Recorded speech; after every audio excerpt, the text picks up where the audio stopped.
Welcome to the office hours for COIS ADMN 1620, Introduction to Information Systems.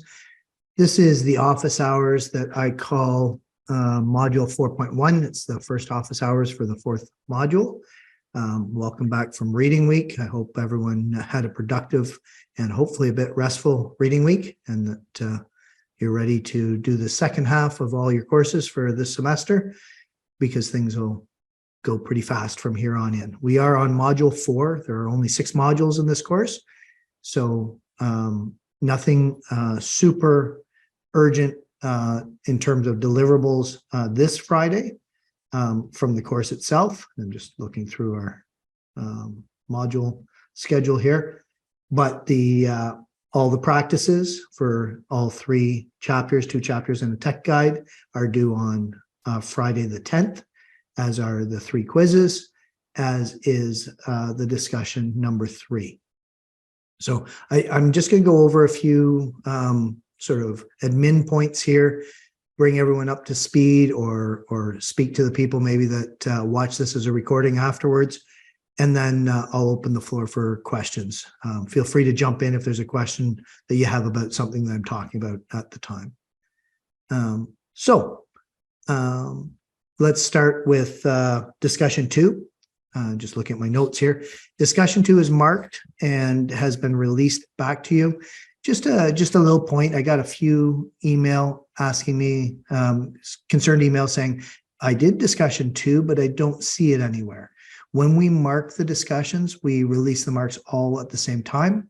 So I do hide those away. So they disappear from your view while we're marking them, and then I let everyone see them again at the same time. So not to worry about that. They were hidden out of your grades view while we were marking them. So the general feedback I got were that they were improving. It's worthwhile taking the time to read the feedback from the first 2 discussions and see where you're losing marks, if you are losing marks.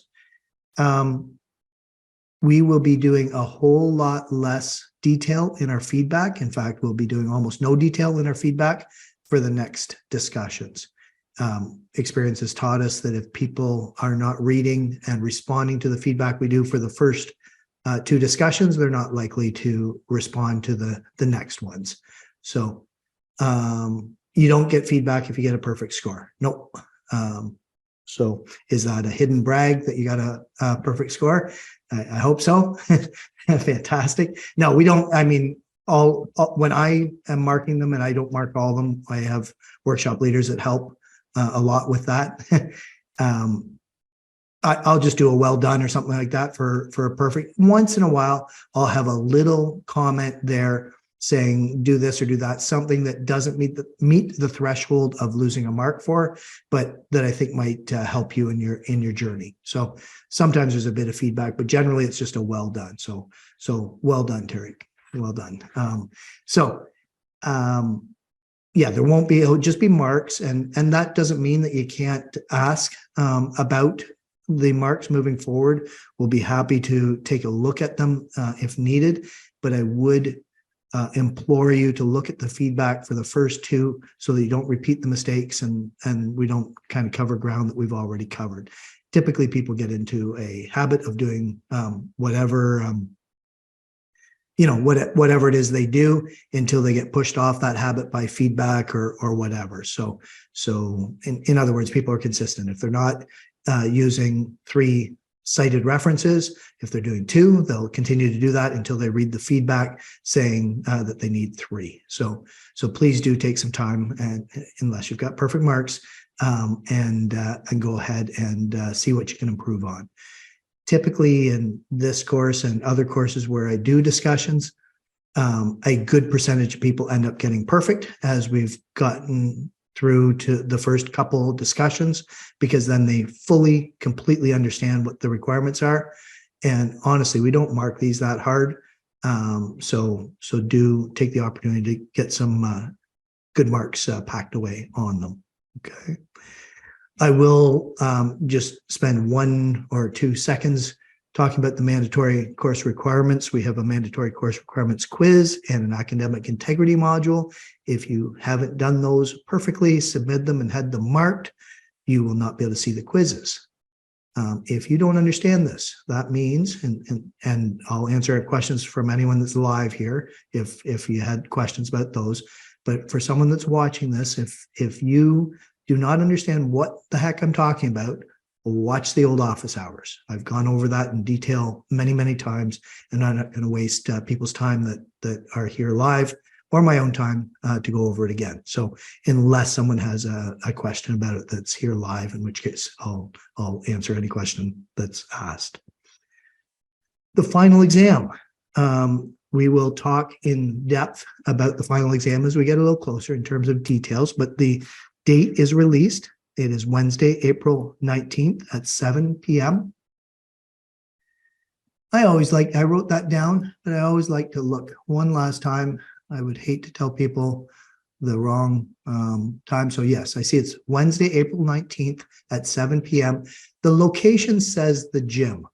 So I'll use this as a segue. That's never going to change no matter what you choose for location. And I'll explain what I mean by that in a couple minutes. So that is just a flat announcement. So if you decide to write in Durham or online, your My Trent notification in the top right corner is not going to change. It's not customizable to your location. It's just saying that's where the exam takes place by default. Okay, so don't worry about that. We do have a choice. There's an email that went out, and I just want to pull it up. Bear with me for a second.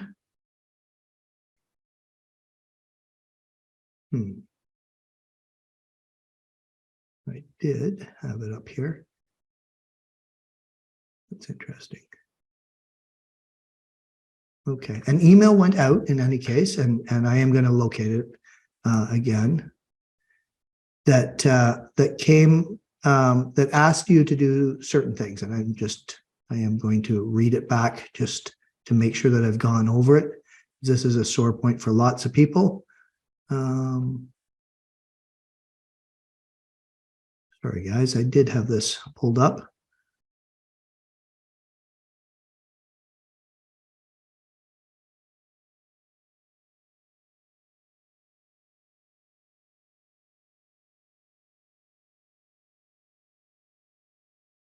All right, here we go.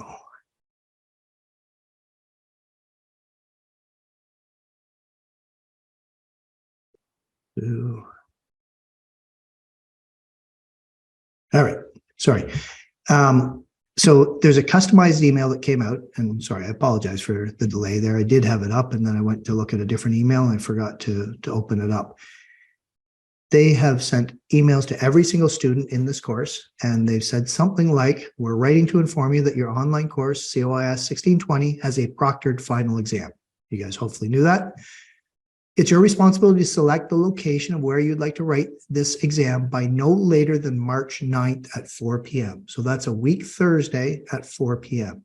And then they go and they provide you with instructions as to how to do that. So please locate that email. It came out, looks like Friday, February 24th at 3:08 p.m. is when it came out to you guys. So right at the end of reading week last week. Is that the truth or? Yes, right at the end of reading week last week, it came out as an email.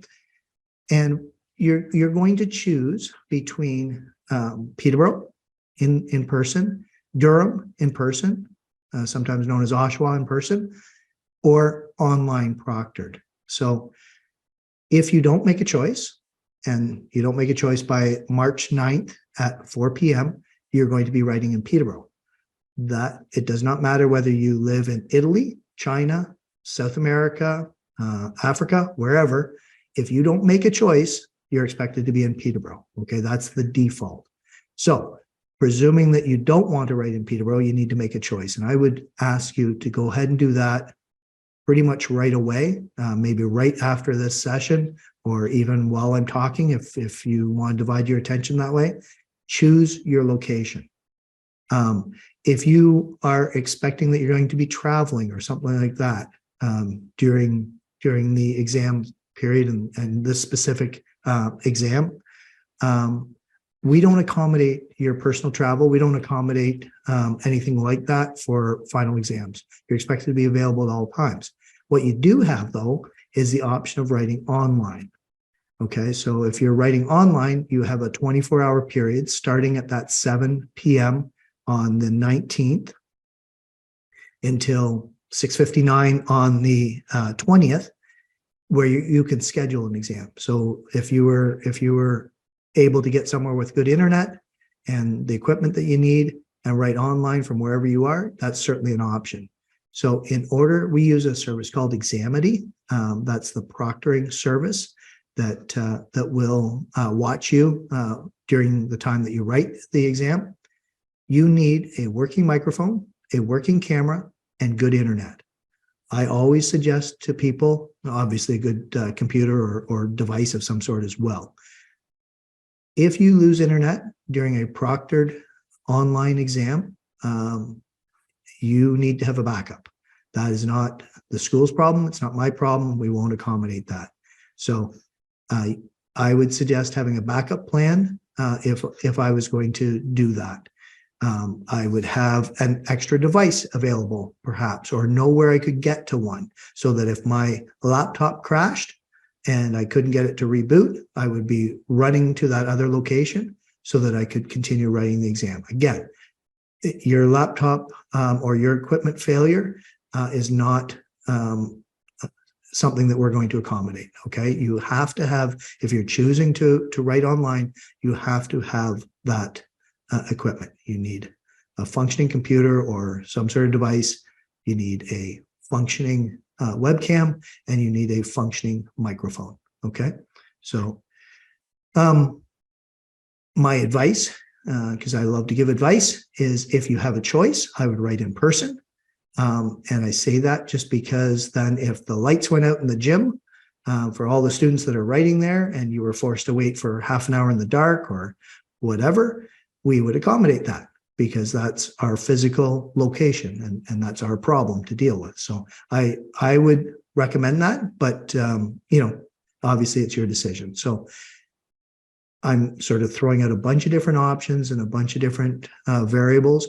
But what you need to do is respond in the appropriate way with your My Trent portal and determine your location. If we get to March 10th and you haven't chosen and you say to me, but sir, I got busy for the last 2 weeks and I didn't get around to responding to this, and I live in Norway and there's no way I can come to Peterborough, I'm going to say you got a big problem.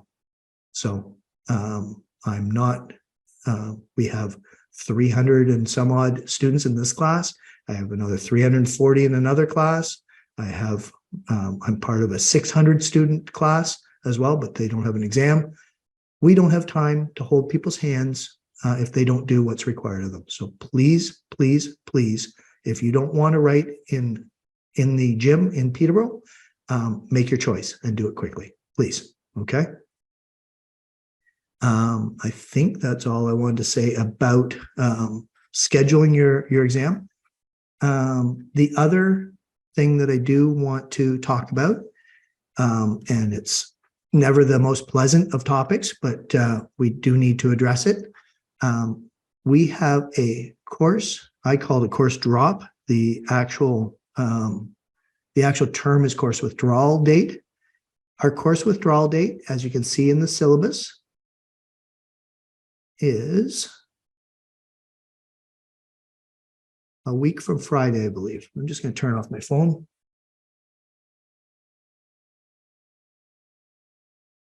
Sorry, I'm back. A little bit blurry, apparently. Technology is marvelous when it works. All right, I'm back. We do have a course withdrawal date, as you can see in the syllabus, of Friday, March 10th. That is a week from this Friday, but I want to give you a heads up that if you're in trouble in this course, one of the options that you have is withdrawing from the course. If you withdraw by the withdrawal date, it means that the course mark that you've attained will not appear on your transcript.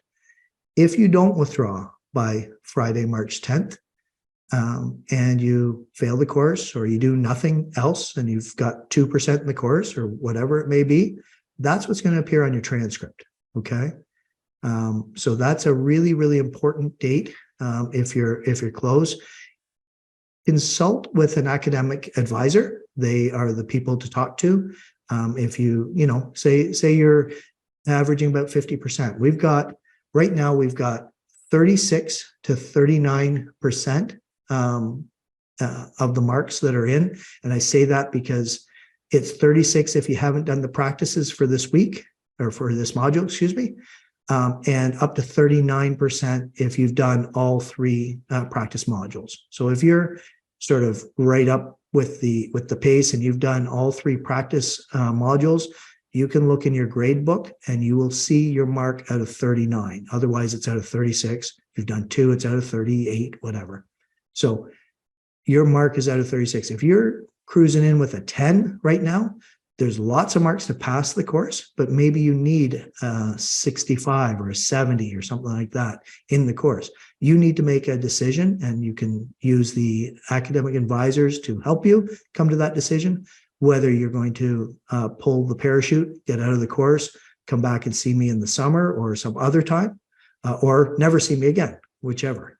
But it's a big decision, and it's an important strategic decision. It's really a bad idea to have some failures on your transcript, right? It's obviously has ramifications. So I just want to make everyone aware of that. And the reason I'm talking about this now is because you can bet that the course advisors are going to get inundated with email somewhere around next Thursday with people panicking that can't look into the future a week and see what's going to happen. So my suggestion to anyone that's on that fence is to talk to an academic advisor and get their input and then make a decision, whichever way you're going to go. Okay. And I think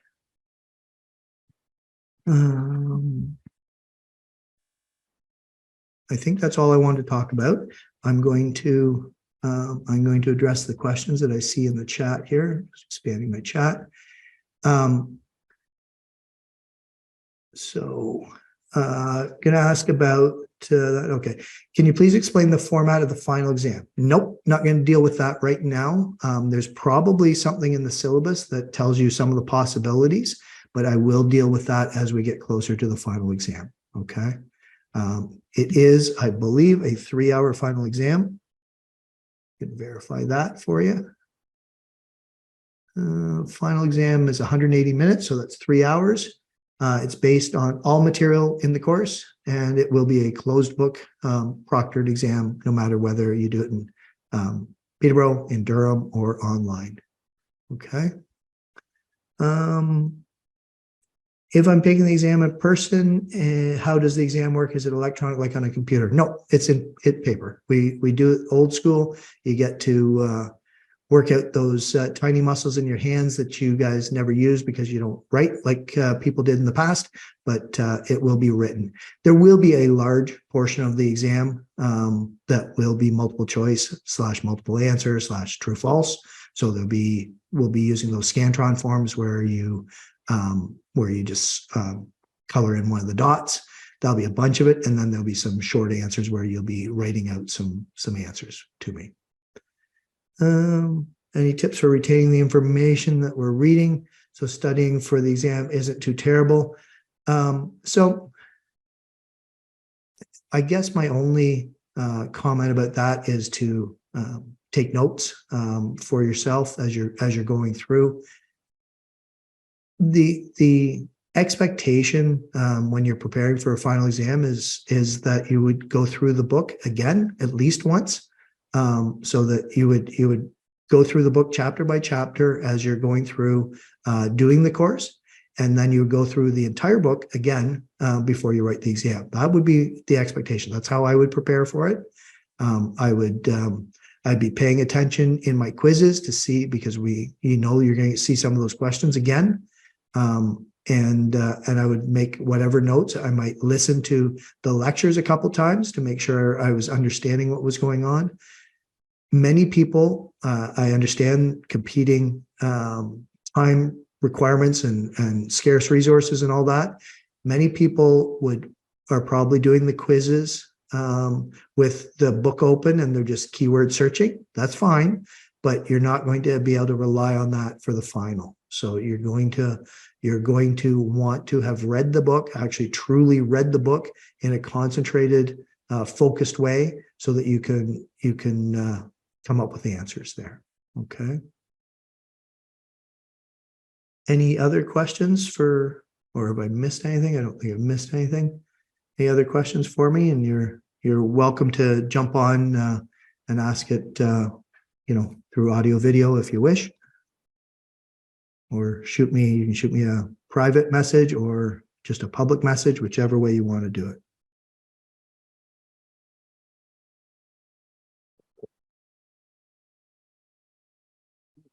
So while people are considering whether they have questions or whatever, we are, like I said, in module 4, and I'll just go over the chapters that we're looking at.